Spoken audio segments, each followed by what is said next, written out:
পরিযায়ী শ্রমিকের বাড়িতে ভয়াবহ অগ্নিকাণ্ড, পুড়ে ছাই দুটি ঘর। ঘটনাটি শীতলকুচির গলেনাহাটি গ্রাম পঞ্চায়েতের অন্তর্গত মধ্য গলেনাহাটি এলাকার। জানা যায়, মধ্য গলেনাহাটি এলাকার বাসিন্দা দীনবন্ধু বর্মন। কর্মসূত্রে তিনি বাইরে থাকেন।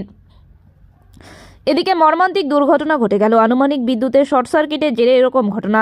স্থানীয়রা এই দৃশ্য দেখতে পেয়ে ছুটে আসে, আগুন নিয়ন্ত্রণের চেষ্টা চালায়। আগুনের ভয়াবহতা এতটাই ছিল যে পরবর্তীতে খবর দেওয়া হয় শীতলকুচি দমকল ও পুলিশ প্রশাসনে। খবর পেয়ে ঘটনাস্থলে পৌঁছায় শীতলকুচি দমকল ও শীতলকুচি পুলিশ প্রশাসন। দমকল ও স্থানীয়দের দীর্ঘক্ষণের প্রচেষ্টায় আগুন নিয়ন্ত্রণে আসে, তবে পুড়ে ছাই একটি বাড়ির দুটি ঘর। এই বিষয়ে স্থানীয় বাসিন্দা রাকেশ বর্মন জানায়, ওই বাড়ির সদস্যরা রান্না করে খেয়ে দিয়ে বাইরে গিয়েছিল। স্থানীয়রা দাউ দাউ করে আগুন জ্বলতে দেখে ছুটে আসে এবং আগুন নিয়ন্ত্রণের চেষ্টা চালায়। আগুনের ভয়াবহতা এতটাই ছিল যে পরবর্তীতে খবর দেওয়া হয় শীতলকুচি দমকলে। দমকলের দীর্ঘক্ষণের প্রচেষ্টায় আগুন নিয়ন্ত্রণে আসে। এই বিষয়ে শীতলকুচি দমকল কেন্দ্রের অফিসার ইনচার্জ বাবলু কুমার মণ্ডল জানান, আজ সকালবেলা খবর পেয়ে আমাদের টিম যায়। দীর্ঘক্ষণের প্রচেষ্টায় আগুন নিয়ন্ত্রণে এসেছে। দাদা, এখানে কিভাবে আগুন লাগলো?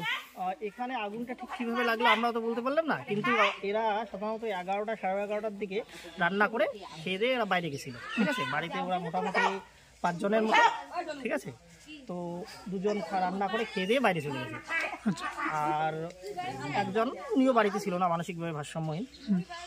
আর বাদ বাকি আমরা এসে দেখলাম যে দুটো ঘর প্রায় সম্পূর্ণরূপেই পুড়ে গেছে।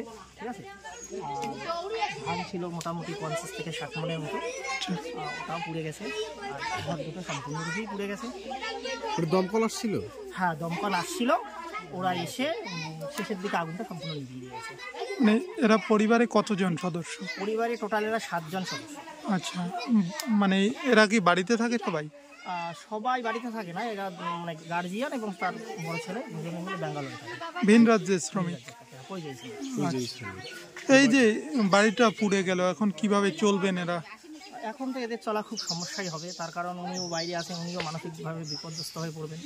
এখন দেখা যাক, যদি প্রশাসন কিছু সাহায্য করে খুব ভালো হয়। আচ্ছা, কি নাম আপনার? আমার নাম রাকেশ। এই জায়গাটার নাম?